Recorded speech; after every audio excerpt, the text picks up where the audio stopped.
Hello everyone, welcome to my YouTube channel science and magic. आज हम basically पढ़ने वाले हैं क्लास 10 के फर्स्ट चैप्टर रासायनिक अभिक्रियाएं और समीकरण। तो इसमें हम कक्षा 10 के फर्स्ट चैप्टर पढ़ेंगे रासायनिक अभिक्रियाएं और समीकरण, केमिकल इक्वेशंस एंड आपका रिएक्शन हो जाएगा केमिकल रिएक्शंस एंड इक्वेशन, जिसमें हम केमिकल रिएक्शन की बात करेंगे एंड उसके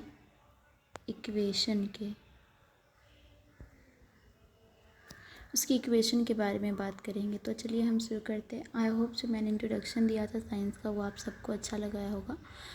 तो हम फर्स्ट चैप्टर थ्योरी करेंगे, उसके बाद मैं एमसीक्यू लेके आऊँगी।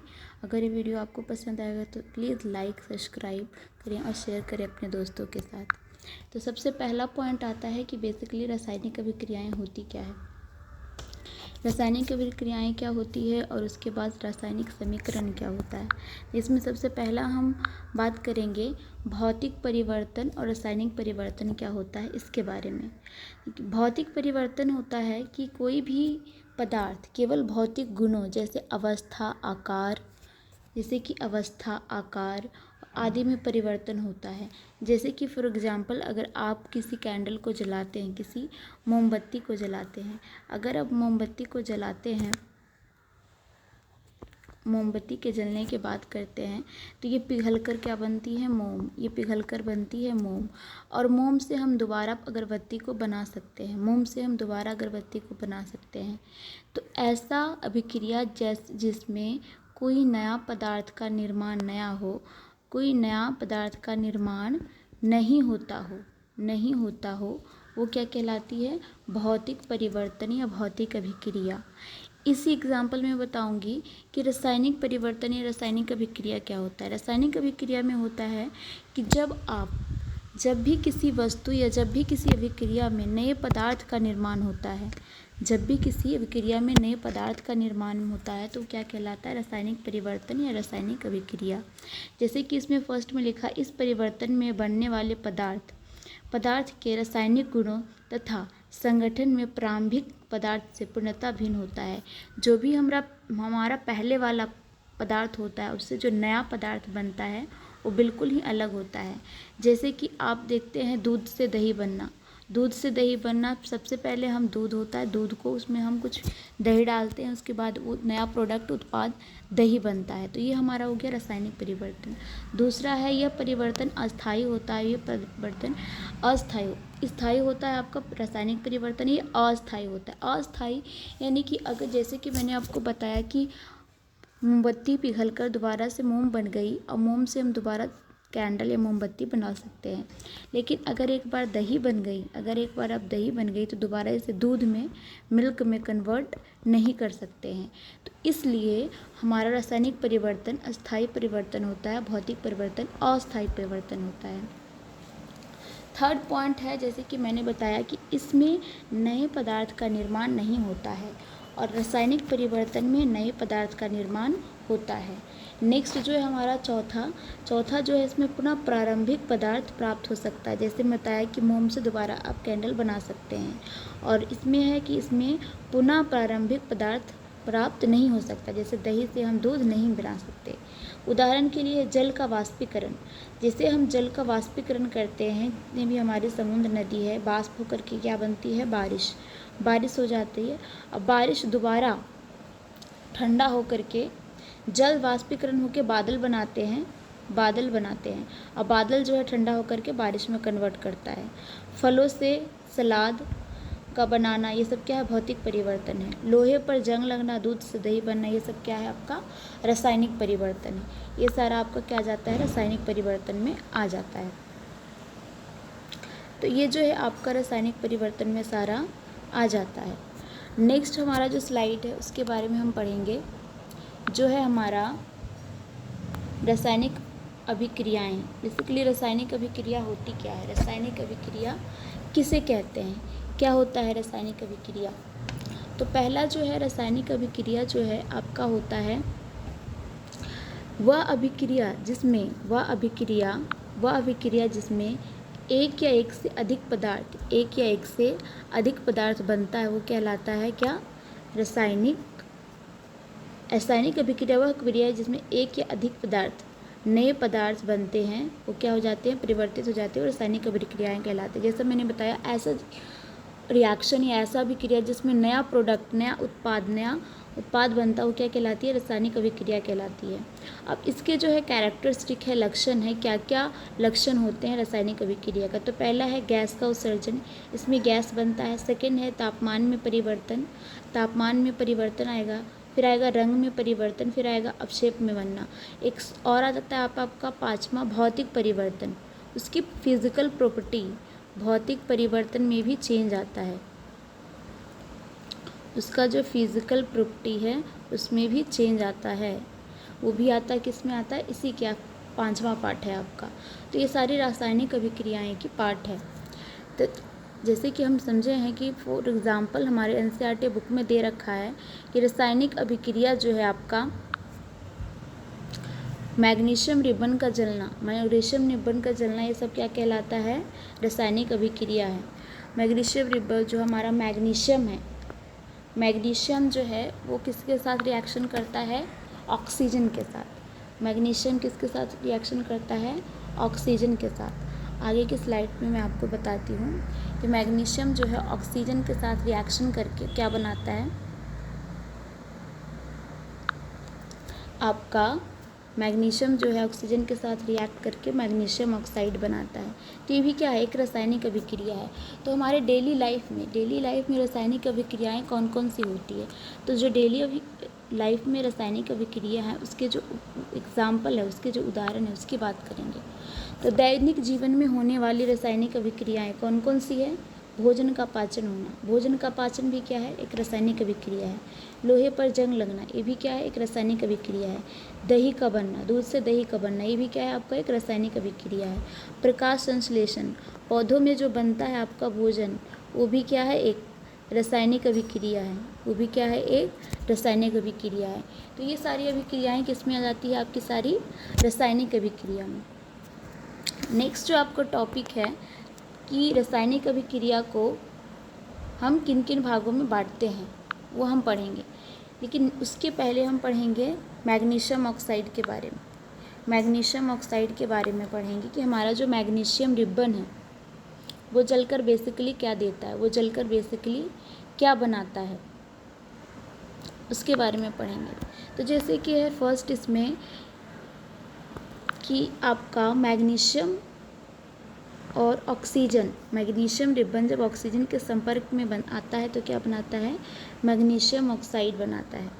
तो सबसे पहले हम इसके पहले पढ़ेंगे रासायनिक अभिक्रिया के कितने टाइप्स होते हैं। रासायनिक अभिक्रिया के रासायनिक समीकरण के कितने टाइप्स होते हैं? तो यहाँ पे 2 होता है। रासायनिक अभिक्रिया में रासायनिक समीकरण सेकंड पॉइंट आता है आपका। तो रासायनिक समीकरण क्या होता है? रासायनिक समीकरण एक संक्षिप्त विधि है जिससे रासायनिक अभिक्रियाओं को लिखा जाता है, वो क्या कहलाता है? आपका रासायनिक समीकरण कहलाता है। ये 2 प्रकार के होते हैं, ये आपका 2 प्रकार का होता है। पहला होता है शब्द समीकरण और दूसरा होता है सांकेतिक। जो हम शब्दों में लिखते हैं वो क्या कहलाता है? शब्द समीकरण। और जो सांकेतिक यानी कि मान लीजिए हाइड्रोजन को H से लिखेंगे, ऑक्सीजन को O, मैग्नीशियम को Mg, ये सब क्या हो गए हैं? सांकेतिक। और जो हम शब्द में लिखते हैं जैसे कि हाइड्रोजन, ये सब क्या हो गया? शब्द समीकरण। तो इसके बारे में फर्स्ट एग्जाम्पल हम पढ़ेंगे। शब्द समीकरण के इसी का उदाहरण है आपका मैग्नीशियम वाला जो मैं आपको बता रही थी, ये शब्द समीकरण का उदाहरण है। जैसे कि हमने लिखा मैग्नीशियम हिंदी में, फिर ऑक्सीजन लिखा, फिर जब हम इसको रिएक्ट करवाएंगे यहाँ पे हमने क्या दिया? हीट।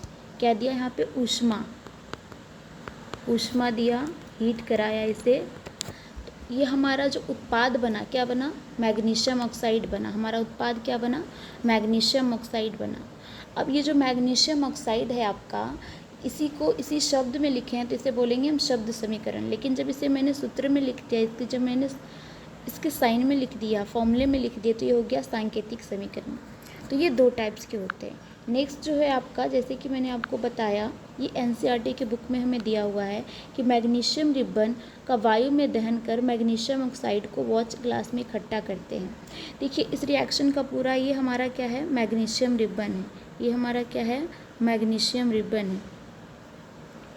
ये सफ़ेद कलर का होता है, ऐसा होता है सफ़ेद कलर का।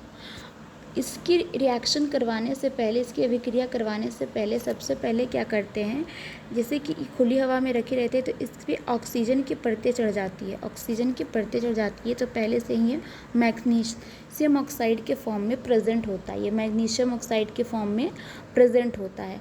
तो उसके लिए हम लेते हैं एक रेगमाल, रेगमाल नाम का एक कपड़ा होता है, रेगमार्क बेसिकली बोलते हैं इसे, रेगमार्क कपड़ा लेते हैं जिससे इसे क्या करते हैं, साफ़ करते हैं, जिससे इसे क्या करते हैं, साफ़ करते हैं। इसे साफ़ करने के बाद हम इसको हीट देते हैं। जैसे कि यहाँ पे आप देख रहे हैं इस तरीके पे, यहाँ पे ये है आपका मैग्नीशियम रिबन और यहाँ से चिमटे से पकड़ा हुआ है इन्होंने और उसे इसके बाद बर्नर से जलाया जा रहा है। जब ये जलेगा तो क्या बनेगा, मैग्नीशियम ऑक्साइड बनेगा, MgO। ये क्या बनेगा, मैग्नीशियम ऑक्साइड बनेगा। ये क्वेश्चन पेपर में पूछा जाता है कि जो हमारा मैग्नीशियम ऑक्साइड है तो जलाने से पहले मैग्नीशियम रिबन को क्यों साफ़ किया जाता है, क्योंकि उसमें पहले से ही मैग्नीशियम ऑक्साइड का परत रहता है तो उसे साफ़ करके सिर्फ हमें मैग्नीशियम चाहिए होता है, इसलिए उसे साफ़ करके दोबारा से ऐड करा जाता है और ऊष्मा दी जाती है ताकि दोबारा से वो मैग्नीशियम ऑक्साइड बनाए और वहाँ पे रिएक्शन अच्छी तरीके से हो। तो जब ये रिएक्शन होता है आपका तो इसमें क्या बनाता है, मैग्नीशियम प्लस ऑक्सीजन रिएक्ट करके क्या बनता है आपका, मैग्नीशियम ऑक्साइड। क्या बन जाता है, मैग्नीशियम ऑक्साइड। तो नेक्स्ट जो है आपका इसमें टाइप्स ऑफ रिएक्शन के बारे में पढ़ेंगे हम।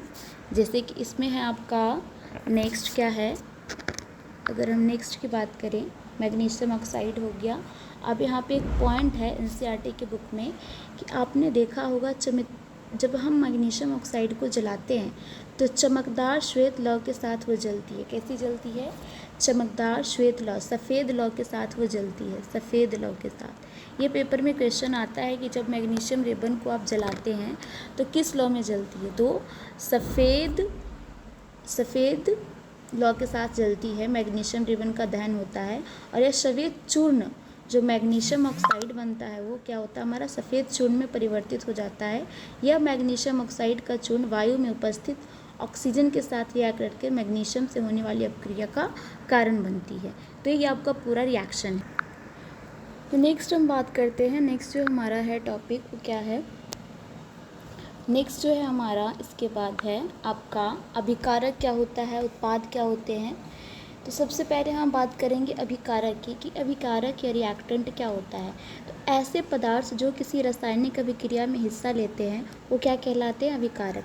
जैसे कि हमने देखा अभी मैग्नीशियम प्लस ऑक्सीजन जो है, मैग्नीशियम प्लस ऑक्सीजन मिलकर के क्या दे रहा है आपको, मैग्नीशियम प्लस ऑक्सीजन मिलकर के क्या दे रहा है आपको दे रहा है मैग्नीशियम ऑक्साइड। आपको क्या दे रहा है, मैग्नीशियम ऑक्साइड दे रहा है। तो इसमें आपका जो उत्पाद होगा वो क्या हो जाएगा, मैग्नीशियम ऑक्साइड हो जाएगा। उत्पाद क्या होगा, मैग्नीशियम ऑक्साइड हो जाएगा। और आपका जो अभिकारक है वो क्या हो जाएगा, ये दोनों मैग्नीशियम और ऑक्सीजन क्या हो जाएगा, आपका अभिकारक हो जाएगा।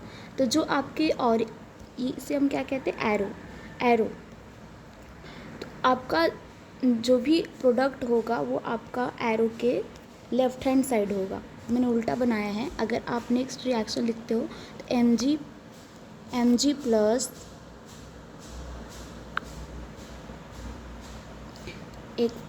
Mg प्लस आपका क्या होता है, ऑक्सीजन। Mg प्लस क्या होता है आपका, ऑक्सीजन। ऑक्सीजन क्या बनता है आपका, मैग्नीशियम ऑक्साइड। क्या बनता है, मैग्नीशियम ऑक्साइड। तो ये आपका क्या हो गया, राइट हैंड साइड। ये क्या हो गया आपका, राइट हैंड साइड। ये आपका क्या हो गया,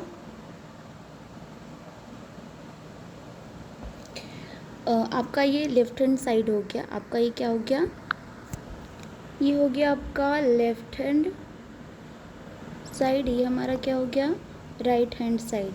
तो लेफ्ट हैंड साइड में हमारा क्या रहता है, अभिकारक। लेफ्ट हैंड साइड में क्या रहता है हमारा, अभिकारक। और राइट हैंड साइड में क्या रहता है हमारा, उत्पाद। राइट हैंड साइड में क्या रहता है, उत्पाद। ये सारे को यहाँ डिस्क्राइब किया गया है कि ऐसा पदार्थ जो किसी रासायनिक अभिक्रिया में हिस्सा लेते हैं उन्हें अभिकारक कहते हैं। जो हिस्सा लेते हैं उन्हें क्या कहते हैं, अभिकारक कहते हैं। और ऐसा पदार्थ जैसे कि मैग्नीशियम और ऑक्सीजन, ऐसा पदार्थ जिनका निर्माण रासायनिक अभिक्रिया में होता है उन्हें क्या कहते हैं, उत्पाद। जैसे कि यहाँ निर्माण हुआ मैग्नीशियम ऑक्साइड का, तो ये हमारा क्या है, उत्पाद है। ये हमारा क्या है, उत्पाद है। नेक्स्ट जैसे कि रासायनिक समीकरण लिखने की विधि। रासायनिक समीकरण को हम किस तरीके से लिख सकते हैं, method to write the chemical equation. तो सबसे पहला है वो क्या है कि अभिकारक व उत्पादों के बीच का तीर निशान लगाते हैं। तीर के बाईं ओर अभिकारक लिखते हैं। तीर की ओर क्या लिखते हैं, तीर के बाईं ओर क्या लिखते हैं आपका, तीर के बाईं ओर क्या होता है आपका, अभिकारक होता है। और दाईं ओर क्या होता है आपका, उत्पाद होता है। बाईं ओर आपका लेफ्ट हैंड साइड होता है, ये आपका बाईं ओर हो गया, वो अभिकारक होता है। और ये आपका दाईं ओर हो गया, वो क्या हो गया, उत्पाद हो गया। वो आपका क्या हो गया, उत्पाद हो गया। नेक्स्ट जो है सेकंड पॉइंट है, वो अभिकारकों के अनुसूत्रों के बीच धनात्मक का निशान लगाते हैं। जैसे कि हम यहाँ देख रहे हैं कि अगर हम Mg प्लस O लिखते हैं तो यहाँ पे क्या लिखते हैं, धनात्मक। यही बोला कि दो अभिकारकों सूत्रों के बीच धनात्मक का निशान लगाते हैं। और इसी प्रकार उत्पादों के बीच भी धनात्मक का निशान लगाते हैं। अगर दो प्रोडक्ट बनता है तो, दो उत्पाद बनते हैं तब। तीरा का निशान, head of point of arrow, उत्पादों की तरफ रहता है। ये हमारा MgO जो बनेगा वो क्या है, तीरा का निशान किसकी तरफ रहेगा, उत्पाद की तरफ। किसी रासायनिक अभिक्रिया का ऐसा समीकरण क्या कहलाता है, ढांचा समीकरण या स्केलेटल इक्वेशन कहलाता है। क्या कहलाता है, स्केलेटल इक्वेशन कहलाता है आपका, स्केलेटल इक्वेशन। जैसे कि आपने स्केलेटल इक्वेशन का मतलब है कि मैंने लिखा मैग्नीशियम प्लस ऑक्सीजन क्या बना, मैग्नीशियम ऑक्साइड। तो ये पूरा इक्वेशन ही क्या कहलाता है आपका, ढांचा समीकरण या स्केलेटल इक्वेशन कहलाता है, स्केलेटल इक्वेशन कहलाता है। अब हम पढ़ने वाले हैं नेक्स्ट टॉपिक जो है हमारा संतुलित रासायनिक समीकरण, यानी कि बैलेंस इक्वेशन को हमें कैसे बैलेंस करना है वो पढ़ेंगे। इक्वेशन को कैसे हम बैलेंस करेंगे वो पढ़ेंगे। तो इसका परिभाषा, इसका डेफिनेशन क्या होता है, संतुलित रासायनिक समीकरण में प्रतिक्रिया के दोनों पक्षों में परमाणुओं की संख्या समान होती है। प्रतिक्रिया यानी कि जो भी अभिक्रिया हो रही है उसके दोनों पक्ष में अभिकारक, ये हमारा क्या कहलाता है, अभिकारक कहलाता है, अभिकारक कहलाता है। ये आपका पहला पक्ष हो गया। दूसरा ये हमारा क्या हो जाएगा, उत्पाद हो जाएगा। ये हमारा क्या हो जाएगा, उत्पाद हो जाएगा।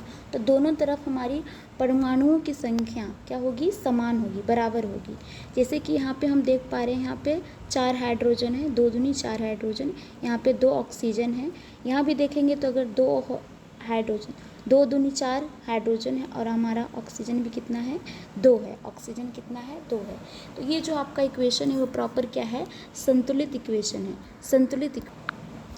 अब हमारा टॉपिक है कि किसी भी रासायनिक समीकरण को संतुलित करने के क्या चरण है, स्टेप्स क्या है, क्या हमारे स्टेप्स है, स्टेप्स क्या है, हमारे स्टेप्स क्या है,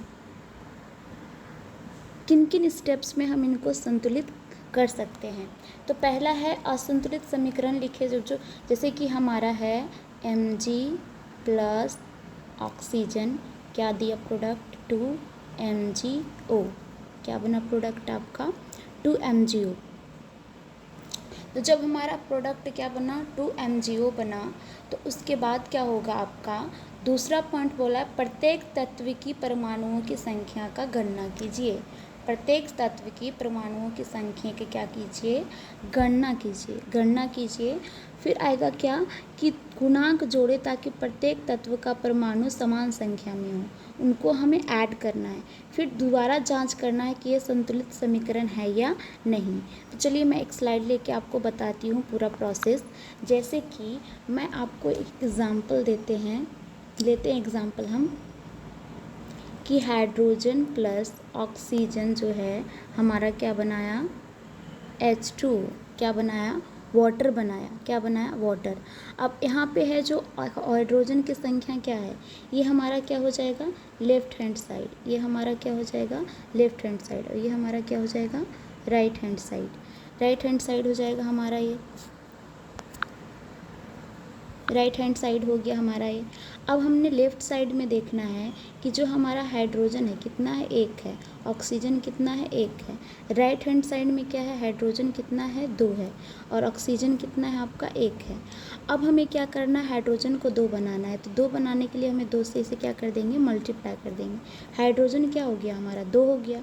अब इधर भी हाइड्रोजन हमारा दो है, इधर भी हाइड्रोजन हमारा दो है, इधर ऑक्सीजन एक है, इधर भी ऑक्सीजन एक है। तो ये इक्वेशन क्या हो गया हमारा, बैलेंस हो गया, संतुलित हो गया। इक्वेशन क्या हो गया हमारा, संतुलित हो गया, संतुलित इक्वेशन हो गया आपका।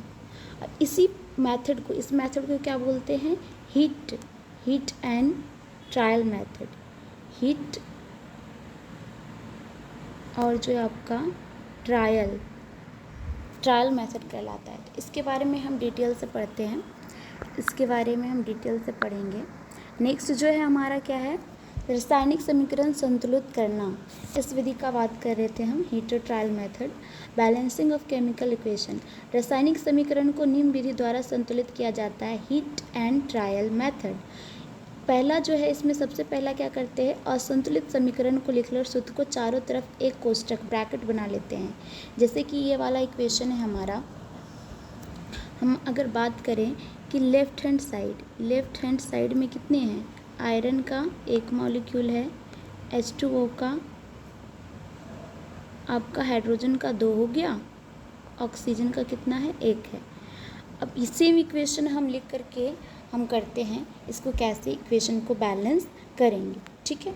अब हमारा इक्वेशन क्या है, Fe इक्वेशन है हमारा, इक्वेशन हमारा है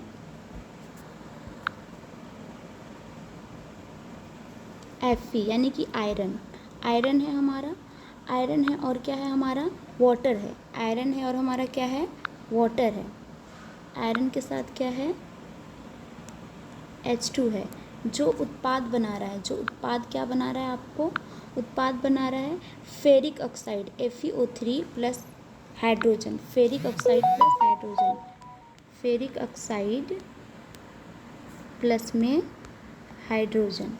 अब ये हमारा क्या है, लेफ्ट हैंड साइड है, ये क्या है, लेफ्ट हैंड साइड, और ये क्या है, राइट हैंड साइड। तो पहले हम लेफ्ट हैंड साइड के सारे तत्व लिखेंगे। पहले क्या लिखेंगे हम, लेफ्ट हैंड साइड के सारे तत्व लिखेंगे। और लेफ्ट हैंड साइड के सारे तत्व लिखने के बाद क्या करेंगे हम, पहले लिखेंगे हम आयरन। पहले क्या लिखेंगे हम, आयरन। पहले हम लिखते हैं आयरन को, पहले हमने आयरन लिखा है। आयरन क्या है हमारा, एक मॉलिक्यूल है। फिर हम लिखेंगे हाइड्रोजन, कितने हैं, दो है। ऑक्सीजन कितने हैं, एक है। फिर हम जाएंगे आपके राइट हैंड साइड में। फिर हम कहाँ जाएंगे, राइट हैंड साइड में। राइट हैंड साइड में हमारा आयरन कितना है, दो है। आयरन कितना है, दो है। ऑक्सीजन कितना है, तीन है। ऑक्सीजन कितना है, तीन है। हाइड्रोजन कितना है, दो है। यानी कि हाइड्रोजन जो है हमारा बैलेंस है। हाइड्रोजन क्या है हमारा, हाइड्रोजन यहाँ भी दो है और यहाँ भी दो है, ये दोनों क्या हमारा बैलेंस है। लेकिन हमारा ऑक्सीजन यहाँ एक है, यहाँ तीन है, और आयरन यहाँ एक है, यहाँ दो है। उसके लिए क्या करेंगे, अगर इसे हमें दो बनाना है तो दो से मल्टीप्लाई कर देंगे। हम क्या कर देंगे, यहाँ के लिए क्या लिख देंगे, दो लिख देंगे। जब हमने यहाँ पे दो लिखा तो यहाँ पे हमारा आयरन क्या हो गया, बैलेंस हो गया। आयरन क्या हो गया हमारा, यहाँ पे बैलेंस हो गया। और अब हम ऑक्सीजन को देखेंगे। ऑक्सीजन हमारा क्या है, यहाँ पे तीन है और यहाँ पे कितना, एक है। इसे तीन से मल्टीप्लाई कर दो। अगर हम यहाँ तीन लिखेंगे तो यहाँ हो जाएगा हमारा क्या, थ्री। अगर यहाँ थ्री हो गया तो ऑक्सीजन तो हो गया तीन, लेकिन हाइड्रोजन कितना हो गया, छः। हाइड्रोजन कितना हो गया, छः। अब हाइड्रोजन को छः बनाने के लिए इससे भी क्या करेंगे, तीन से मल्टीप्लाई कर देंगे। इससे भी क्या करेंगे, तीन से मल्टीप्लाई कर देंगे।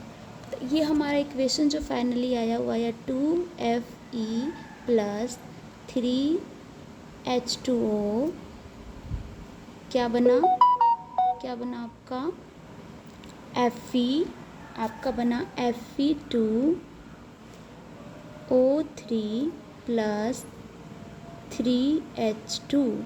ये जो बना आपका बैलेंस इक्वेशन बना, ये इक्वेशन क्या बना आपका, बैलेंस। ये आपका समीकरण क्या हुआ, संतुलित हो गया।